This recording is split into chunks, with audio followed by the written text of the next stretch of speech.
Chris Columbus says Harry Potter reunion is never going to happen. So Chris Columbus, the director who brought Harry Potter to the screen, is reflecting on his legacy and his complicated feelings about the new adaptations of the Wizarding World. While promoting his new film, The Thursday Murder Club, Columbus admitted that working with veteran British actors brought him back to his Potter days. I'm not putting down American actors, but when working with these incredible British actors, there's just a level of professionalism you don't see elsewhere. It brought me back to the days of Potter.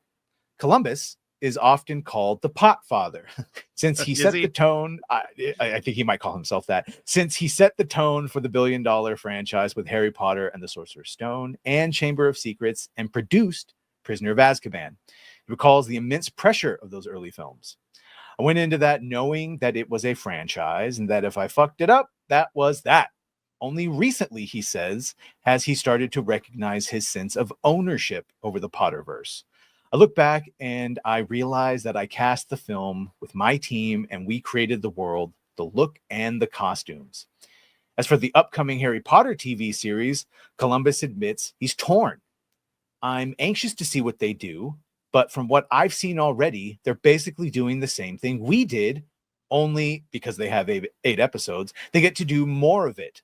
Still, he finds it difficult imagining anyone else stepping into the iconic roles, confessing, I still see Alan Rickman, and I still see Maggie Smith and Robbie Coltrane. It's part of my DNA, and I can't get beyond it. Columbus once hoped to adapt Harry Potter and the Cursed Child with the original cast, but now believes it will never happen. It's gotten so complicated with all that political stuff, he explained, referring to J.K. Rowling's controversies. Everyone in the cast has their own opinion, which is different from her opinion, which makes it impossible. He hasn't spoken with Rowling in a decade, but remains close with Daniel Radcliffe and the original trio. I still have a great relationship with all the kids in the cast.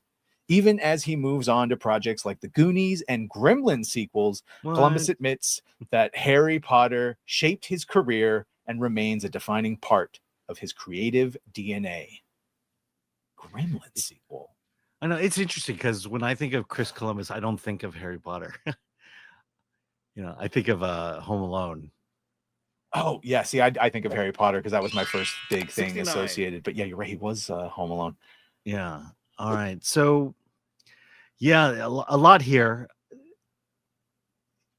I want to go to this one comment. Oh, yeah. Okay. So it felt immense pressure for those early films. I went in knowing that it was a franchise and that if I fucked it up, that was that. Yeah, he's right. And he goes on to talk about it. When it comes to the television show, I think I'm with him. You got it right the first time, but at the same time, I'm kind of interested to see, can really focusing in on the story. Did you read all the books? Did you read all the books? No, because I don't. Okay. Yeah. So here's why they didn't get it. Yeah. He should take, I'm glad he's taking ownership and the whole thing. Well, it looks just like him because you so correctly you transferred it so perfectly from the mind's eye of the books to the reality. That's just how it has to look because that is how it's described. Saw it in your brain and you put it on the screen. So he is 100% correct in the sense that he got it on that end. That being said, they butchered those books. There are tons of things that happened that should have happened, but they cut out. There's tons of the things that Hermione does that Hermione didn't do in the book. It was Ron that did it, but they gave it to Hermione so she looked better and smarter. And that's the point, is to get full, girthy, detailed, because the devil's in the details, like in Jaws, detailed adaptations of the books. And I think it'll be far better if they stick than the movies, especially the ending. There's just so many different scenes and way and flow of story and character. Yeah, because so far they're sticking exactly to the books.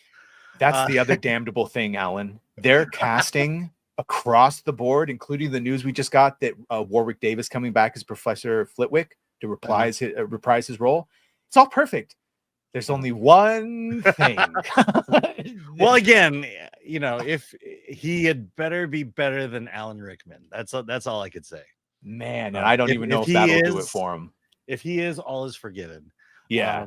The other thing is, okay, so I have not read the books, and I still thought it was a really good series. It Went is. from It is. movie to movie, not knowing the details. I will admit, all the movies feel rushed. There are certain plot points that are just said, and you have to accept them. Also, I think the only issue I have with the series is the last movie, and because the whole, I guess it's the MacGuffin, the Horcruxes, the three things they have to kind of gather. Was the Resurrection Stone. Yeah, the Resurrection, the Deathly Hallows. Yeah. Deathly Hallows.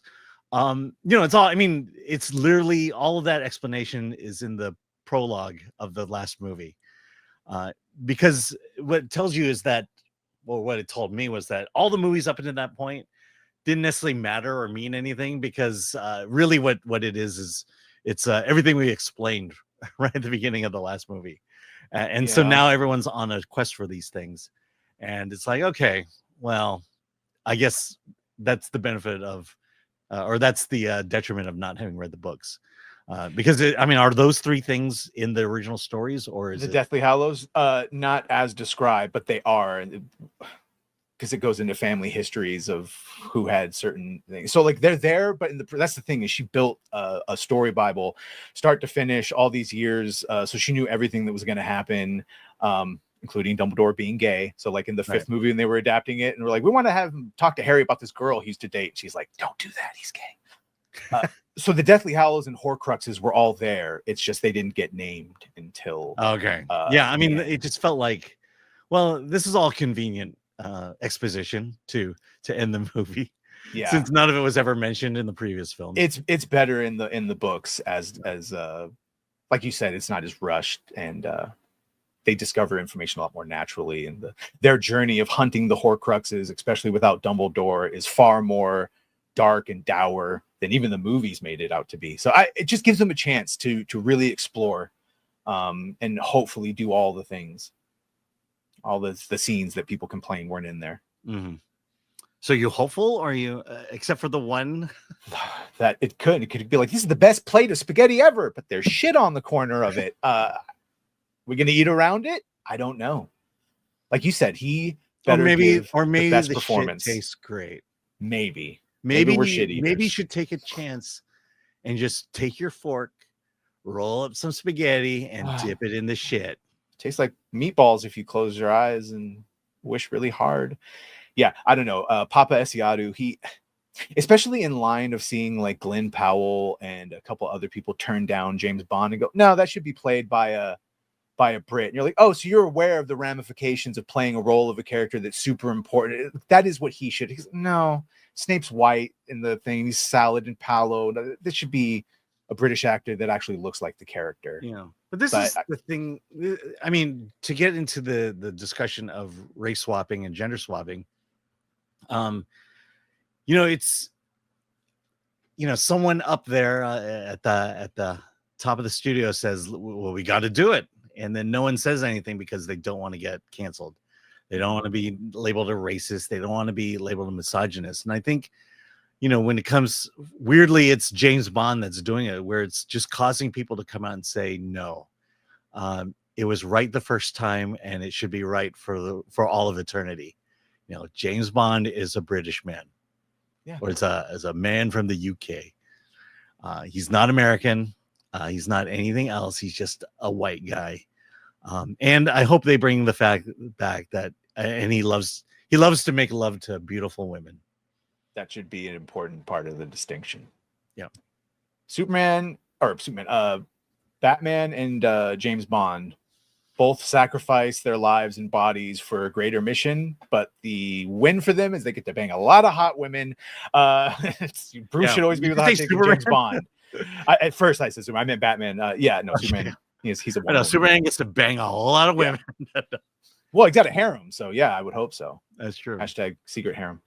Bond is supposed. That's the point. Is Bond's supposed to be a misogynist or have overtones of it, and it's very hard to do that modern day. Which is, well, it's the idea. Yeah, thanks, Lord Thoth. Yeah, and then Atomic Glory. Okay, yeah. There's something about there's a realism there, especially when you talk about spy stuff and international and political intrigue. Mhm. Is that men and women have weaknesses, and part of that weaknesses is being able to be seduced, both men and women. And that's how you get secrets spilled. And the idea that evil has a moral code that doesn't violate realms of race and gender is just foolishness. And why these stories no longer feel authentic, because we are all human beings. We all understand what it means to be human. We all understand our weaknesses, and we all understand that our weaknesses are played against us. And when you deny characters natural weaknesses, they are now no longer authentic characters. Yeah, doesn't mean you have to put them in Disney films, but you have to recognize these things. Yeah, I want complicated characters, but at the end of the day, they're aspirational. Men want to be him, and women want to be with him. That type of thing.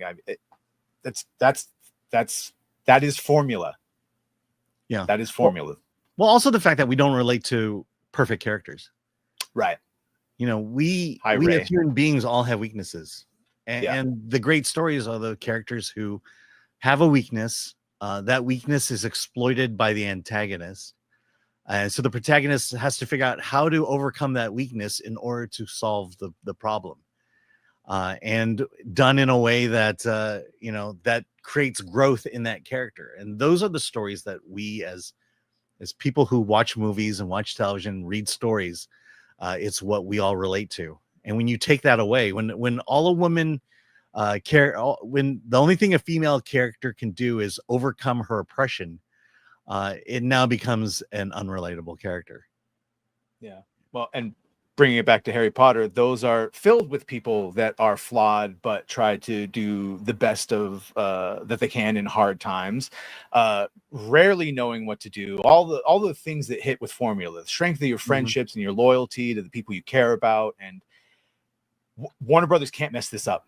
Like the fact that they went with Papa, okay, because this is 10 years and just billions and billions of dollars, and they're already like $1 billion in for the like company town they're building with the sets and the schools for the kids, and it's like this can't fail.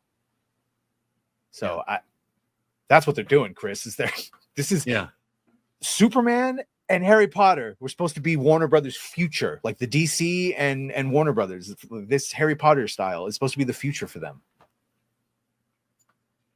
Yeah, well, we'll see.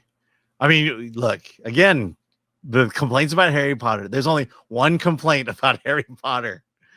So take that spaghetti, dip it in shit, and let's see how it tastes. Well, because also, Alan, there's a bunch of scenes that would be straight up would look racist if you race swap them, if they adapt them properly, including the flashbacks of Harry's dad hanging Snape upside down under a tree. Right, but I mean, I get that. We've had this argument before. I mean, this is what happens when you apply identity to a character. You're only going to see that as racist if you apply the fact that Snape is black to it, as opposed to Snape being the character he is, and Harry's father being, absolutely, why Harry Potter is the bully to have done that in the first place. Yeah, no, we are the ones that will apply it, like society, because that's what you've taught us to do. In the wizarding world, they don't give a shit if you're black or any colors. Their prejudices are purebloods and muggles and half-bloods. All they care about is your magical purity, which is a whole nother thing. So no one cares that Snape is black. But the issue is when every moment Harry is eye-fucking him and just thinking, that guy's up to no good, everyone else is like, why do you think he's up to no good? Because he's black. Yeah, it's just an extra layer that we didn't need. Yeah.